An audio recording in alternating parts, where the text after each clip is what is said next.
চৈতন্যদেবের মৃত্যু কেন স্বাভাবিক নয়? তাকে কি খুন করা হয়েছিল? গান গাইতে গাইতে পুরীর মন্দিরে প্রবেশ করে চৈতন্যদেব কি বিলীন হয়ে গিয়েছিলেন বিগ্রহে, নাকি শিকার হয়েছিলেন কোনো ষড়যন্ত্রের? আত্মহত্যা নাকি খুন? মন্দিরের গর্ভগৃহ থেকে যেই 6.5 ফিট আকারের নরকঙ্কাল পাওয়া গিয়েছিল, সেটাই বা কার? উচ্চতার সাদৃশ্য চৈতন্যদেবের কথাই মনে করিয়ে দেয় না তো? আর সত্য উদ্ঘাটন করতে গিয়ে কেনই বা অস্বাভাবিক মৃত্যু হলো গবেষকের? আর কি কি রহস্য লুকিয়ে রয়েছে পুরীর এই মন্দিরে? সবটা জানতে সঙ্গে থাকুন ভিডিওর শেষ অবধি। বাংলার বুকে নবদ্বীপ ধাম, আর সেখানেই পণ্ডিত জগন্নাথ মিশ্র এবং মাতা শচী দেবীর কোল আলো করে জন্মগ্রহণ করেন চৈতন্যদেব।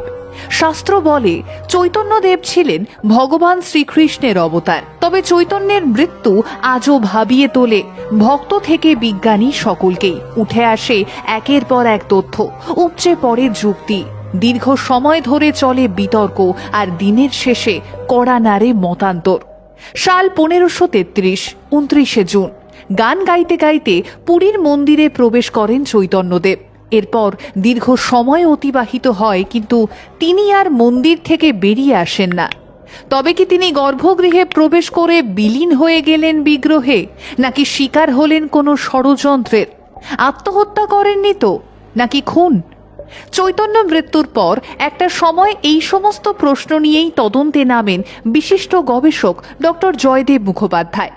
ঐতিহাসিক ডক্টর নিহার রঞ্জন রায় চৈতন্য গবেষক ডক্টর জয়দেব মুখোপাধ্যায়কে একটি চিঠিতে লেখেন, মহাপ্রভু শ্রী চৈতন্যদেবকে খুন করা হয়েছিল পুরীতেই, এবং চৈতন্যদেবের দেহের কোনো অবশেষ চিহ্ন রাখা হয়নি কোথাও, এবং তা হয়নি বলেই কিংবদন্তি প্রচারেরও প্রয়োজন হয়েছিল। এই বয়সে শহীদ হবার ইচ্ছে নেই বলেই বলতে পারবো না ঠিক কোথায় চৈতন্যকে খুন করা হয়েছিল।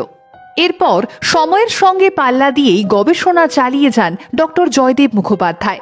রহস্যের জট বেশ খানিকটা খুলেও ফেলেন, এবং গবেষণা চলাকালীন চৈতন্যদেবের মৃত্যু রহস্য নিয়ে একটি গ্রন্থ রচনা করেন। তাঁর হাত ধরেই প্রকাশ পায় কাহা গেলে তোমা পাইয়ের প্রথম খণ্ড। কিন্তু তারপরেই ঘনিয়ে আসে বিপদ। এই বই পড়ে পাঠক বুঝতে পেরেছিলেন যে গবেষক ঠিক পথেই এগোচ্ছেন, অর্থাৎ তাকে আর এগোতে দিলে চলবে না। মুখের কথায় তিনি থামবেন না, অতএব রাস্তা একটাই। 1995 সালের 17 এপ্রিল ডক্টর জয়দেব মুখোপাধ্যায়ের গ্রন্থের দ্বিতীয় খণ্ড প্রকাশ হবার ঠিক 10 দিন আগে অস্বাভাবিকভাবে মৃত্যু হয় তার।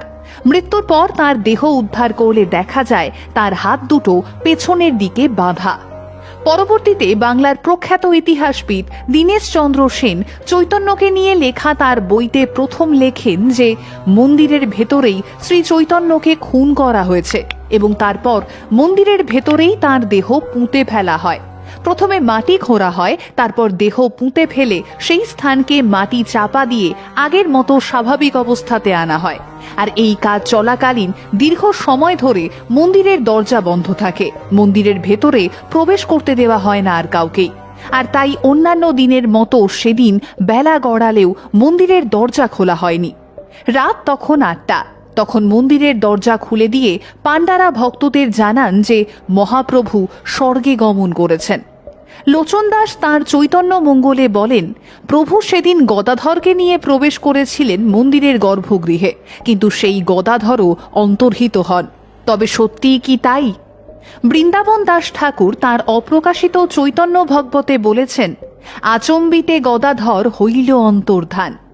তবে 2000 সাল আরও একবার প্রশ্ন নিয়ে হাজির হয় শ্রী চৈতন্য ভক্তদের সামনে। মন্দিরের গর্ভগৃহ থেকে উদ্ধার হয় প্রায় 6.5 ফুট দৈর্ঘ্যের এক নরকঙ্কাল। উচ্চতার সাদৃশ্য বলে এই কঙ্কাল নিমাই সন্ন্যাসীর। তবে কি সত্যিই তাঁকে খুন করা হয়েছিল? কে খুন করেছিলেন? কেনই বা করেছিলেন? কথিত আছে চৈতন্যর মৃত্যুর পর তাঁর শিষ্য পুরীর রাজা প্রতাপরুদ্র পালিয়ে যান কটকে। গৌড়ীয় বৈষ্ণবরা উৎকল ত্যাগ করেন। চৈতন্যর পার্শ্বদ স্বরূপ দামোদরের জীবনে ইতি পড়ে, এবং কিছু সময়ের ব্যবধানেই উৎকলের সিংহাসনে বসেন গোবিন্দ বিদ্যাধর। তবে কি এই সবটাই কাকতালীয়, নাকি প্রতিটা ঘটনাই ওতপ্রোতভাবে জড়িত চৈতন্যের অন্তর্ধানের সঙ্গে? তবে আদৌ কি চৈতন্য অন্তর্হিত হয়েছিলেন নাকি খুন করা হয়েছিল তাকে? আপনার কি মনে হয়?